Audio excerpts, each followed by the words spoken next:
Hello everyone, today we will be starting from the very first unit of O levels business studies। तो अच्छा जी, हमारे पास पहला unit है understanding business activity के बारे में। अंडरस्टैंडिंग बिजनेस एक्टिविटी का जो हमारा पहला यूनिट है, यूनिट 1.1 जो हमारा पहला चैप्टर है, it is about the business activity. Business activity में हमारे पास सबसे पहले दो टर्म्स आती हैं। एक होती है हमारे पास नीड और एक होती है हमारे पास वांट। नीड का मतलब क्या होता है? नीड का मतलब होता है वो बेसिक नेसेसिटीज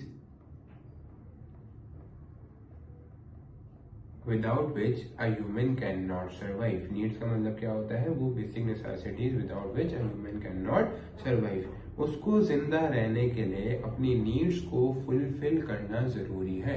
इसका मतलब क्या है? उसको अपनी बेसिक नीड्स को फुलफिल करना जरूरी है। तो हम अगर बेसिक नीड्स की बात करें तो हमारे पास बेसिक नीड्स में सबसे पहले क्या आता है? रोटी, कपड़ा, मकान, which means that food, shelter and clothing. ये ऐसी बेसिक नेसेसिटीज हैं जो इंसान को पूरी करना जरूरी है ताकि वो इस दुनिया में सरवाइव कर सके। अगर हम इसकी डेफिनेशन देखें तो ये क्या कह रहे हैं हमारे पास?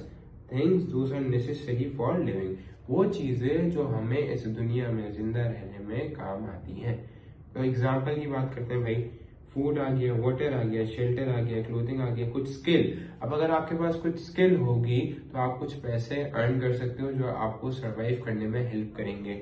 अगेन आपके पास कुछ एजुकेशन होगी तो उस एजुकेशन को यूज करके आप कुछ पैसे अर्न कर सकते हो। आपके पास कुछ सिक्योरिटी होनी चाहिए, आपके पास हेल्थ केयर होनी चाहिए जो आपको हेल्प करेगा इस दुनिया में सरवाइव करने के लिए। नेक्स्ट टर्म आता है हमारे पास वांट्स। वांट्स क्या होती है? हमारे पास luxury need without which a human can survive in this world. Wants हमारे पास नॉन एसेंशियल नीड्स होती हैं। तो यहाँ पे क्या कह रहे हैं? It is a good or service which people would like to have but which is not essential for living. जैसे मैंने बताया, it is non essential for living. एक बंदा इसके बगैर जिंदा रह सकता है। People wants are unlimited. एक इंसान की ख्वाहिशात कभी भी खत्म नहीं हो सकती। हम क्या बोलते हैं कि भाई हमारे एक इंसान की जो वॉन्ट्स हैं वो क्या होती हैं भाई? अनलिमिटेड होती हैं। वॉन्ट्स आर अनलिमिटेड होने का मतलब क्या है कि फॉर एग्जांपल वो एक चीज खरीद लेता है। उसने फॉर एग्जांपल एक आईफोन खरीदा, हर साल नया आईफोन आता है, वो हर साल नया आईफोन खरीदेगा। उसकी ख्वाहिश होगी कि वो नया आईफोन खरीदे। एक गाड़ी खरीदी, वो बार बार गाड़ी चेंज करेगा और कभी भी उसकी जो वांट्स है वो खत्म नहीं हो रही होंगी। वांट्स क्या होती है? अनलिमिटेड होती है। But in order to fulfil those unlimited wants a country has limited resources. इस प्रॉब्लम को हम क्या बोलते हैं? स्केर्सिटी ऑफ रिसोर्सेज या फिर शॉर्टेज ऑफ रिसोर्सेज। इसका मतलब क्या होता है हमारे पास? Basic economic problem. Basic economic problem का मतलब क्या हो गया कि एक तरफ हमारे पास अनलिमिटेड वांट्स हैं और उन अनलिमिटेड वांट्स को पूरा करने के लिए हमारे पास एक तरफ लिमिटेड रिसोर्सेज हैं। तो क्या कह रहे हैं? There exist unlimited wants but limited resources to produce the goods and services to satisfy those want. It means that economy is finite. Finite resources के भाई उसके पास इनफाइनाइट रिसोर्सेज नहीं है, फाइनाइट रिसोर्सेज है, लिमिटेड रिसोर्सेज है, are insufficient to satisfy all human wants and needs. This creates scarcity या फिर shortage of resources। इस इकोनॉमिक प्रॉब्लम का एक सोल्यूशन निकाला गया। सोल्यूशन क्या निकाला गया कि लोगों को बोला कि भाई आपकी जो है वांट्स फुलफिल तो नहीं हो सकती, आप एक काम करो, आप जो है क्या करना स्टार्ट कर दो, आप चॉइसेस बनाना स्टार्ट कर दो। चॉइसेस बनाने का मतलब क्या है कि अगर आपके पास दो ऑप्शंस हैं तो आप उन दो ऑप्शंस में से एक ऑप्शन सेलेक्ट करो। जैसे हम यहाँ पे देख रहे हैं limited resources. Resources like money and time are limited, but our wants are unlimited. This means we must choose which wants to satisfy and which to give up. For example, we might choose between taking a bus to school or buying a new pen.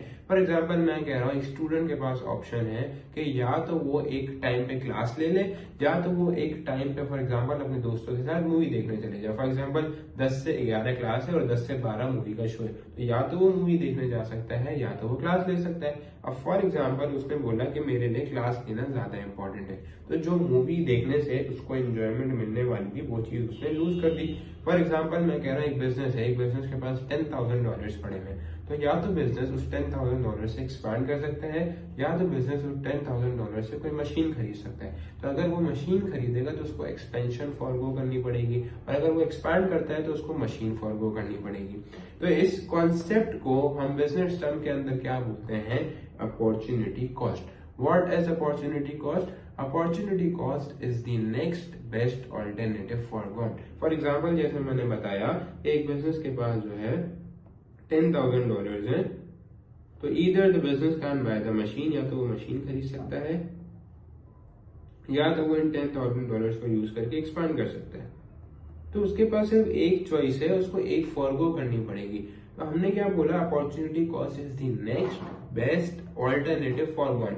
अगर आपने एक चीज को achieve कर लिया तो you have to forgo the another thing. अब आप कौन सी चीज चूज करते हो जो आपको लगता है कि आपके लिए उस वक्त बेटर है। तो यहाँ पे हमारा इकोनॉमिक प्रॉब्लम कैसे सॉल्व होता है कि आप जो है चॉइसेस बनाना स्टार्ट कर देते हो, और चॉइसेस बना के आप दो में से कोई एक ऑप्शन सेलेक्ट करते हो और उस एक ऑप्शन को फॉरगो करते हो। इस कॉन्सेप्ट को बिजनेस के टर्म्स में बोला जाता है अपॉर्चुनिटी कॉस्ट। और opportunity cost means next best alternative foregone. तो यहाँ पे अगर हम बात करें तो क्या कह रहे हैं, it is the next best alternative forgone. For example, if we spend our money on going to the cinema, we give up the chance to buy a book with that money, that book becomes an opportunity cost। जो आपने forgo करा वो आपके लिए क्या बन गई, opportunity cost बन गई। इसी के साथ साथ कुछ और थोड़ी बेसिक बातें करें तो एक बिजनेस है, एक बिजनेस को आउटपुट जनरेट करने के लिए, मतलब रॉ मटेरियल से फिनिश गुड में कन्वर्ट करने के लिए कुछ रिसोर्सेज की नीड होती है। एक बिजनेस ऐसे ही नहीं स्टार्ट हो सकता।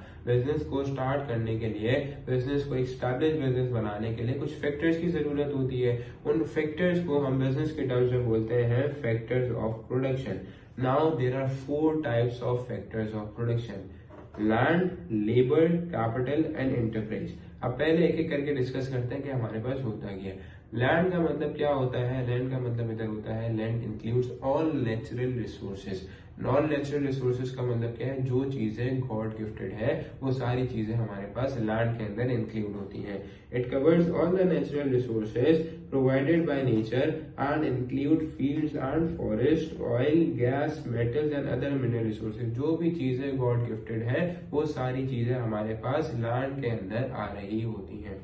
लैंड के बाद हमारे पास नेक्स्ट आता है लेबर। लेबर का मतलब होता है physical and mental effort made by the human being. जो प्रोडक्शन के अंदर एक वर्कर फिजिकली और मेंटली अपनी जान डाल रहा होता है कोई चीज प्रोड्यूस करने के लिए, उसको हम लेबर की कैटेगरी के अंदर इंक्लूड करते हैं। Land, labour. नेक्स्ट आता है हमारे पास लेबर की अगर हम डेफिनेशन पढ़े, this is the effort of people needed to make products. Next हमारे पास आता है कैपिटल। कैपिटल का मतलब क्या होता है? Finance and all man made resources. All man made resources का मतलब क्या है कि जो चीजें इंसान ने बनाई है। अब यहाँ पे एक छोटा सा मसला है, चीज तो इंसान ने बनाई है, लेकिन यहाँ पे आप सिर्फ वही चीज इंक्लूड कर सकते हो जो फर्दर प्रोडक्शन करने में आपको हेल्प करती है। जैसे कि फॉर एग्जांपल मैं यहाँ पे बोल सकता हूँ मशीन। मशीन इंसान ने बनाई है और मशीन को यूज करके आप फर्दर प्रोडक्शन भी कर सकते हो। तो machine is an example of a capital. तो आप क्या बोल सकते हो? This is the finance, machinery and equipment needed for manufacturing goods. ये 3 आपके पास हो गए फैक्टर्स ऑफ प्रोडक्शन। चौथा मेन फैक्टर ऑफ प्रोडक्शन आपके पास आता है एंटरप्राइज। एंटरप्राइज कौन होता है? An enterprise is a person who combines the other 3 factors of production. जो लैंड, लेबर, कैपिटल को कंबाइन करता है और अपनी स्किल्स को यूज करके लेता है। तो बेसिकली ये कौन होता है हमारे पास? ये रिस्क टेकर होता है। It's all about skills and risk taking ability of the person who brings the other resources together to produce goods और सर्विसेज। तो एक शॉर्ट रिकैप कर लेते हैं कि हमने क्या क्या देखा आज की क्लास में। हमने नीड्स के बारे में बात करा। नीड्स हमारी बेसिक नेसेसिटीज होती हैं without which a human can not survive. हमने वांट्स के बारे में बात करा जो नॉन एसेंशियल नीड्स हो सकती हैं without which a human can survive. फिर हमने बात करा कि हमारे पास वांट्स अनलिमिटेड होती हैं और हमारे पास उन वांट्स को पूरा करने के लिए कंट्री के पास लिमिटेड रिसोर्सेज होती हैं, जिसकी वजह से स्केर्सिटी होती है। इस लिमिटेड रिसोर्सेज की वजह से एक इंसान को चॉइसेस बनानी पड़ती है। उस चॉइसेस को नाम दिया गया है अपॉर्चुनिटी कॉस्ट का। फिर हमने बात करी कि एक बिजनेस को खड़ा करने के लिए, एक बिजनेस को प्रोडक्शन के लिए 4 फैक्टर्स ऑफ प्रोडक्शन की नीड होती है, जिसमें हमने बात करी लैंड, लेबर, कैपिटल और एंटरप्राइज के बारे में। लैंड आपके पास ऑल नेचुरल रिसोर्सेज होते हैं, लेबर आपके पास mental and physical effort of human being होता है, कैपिटल आपके पास जो है फाइनेंस, मशीनरी, ये सारी चीजें होती है, और एंटरप्राइज वो इंसान होता है जो बाकी फैक्टर्स ऑफ प्रोडक्शन को कंबाइन करके अपनी स्किल को लेके जो है रिस्क ले रहा होता है। नेक्स्ट वीडियो में इंशाल्लाह हम यहीं से कंटिन्यू करेंगे। So see you guys in the next video. अल्लाह हाफिज।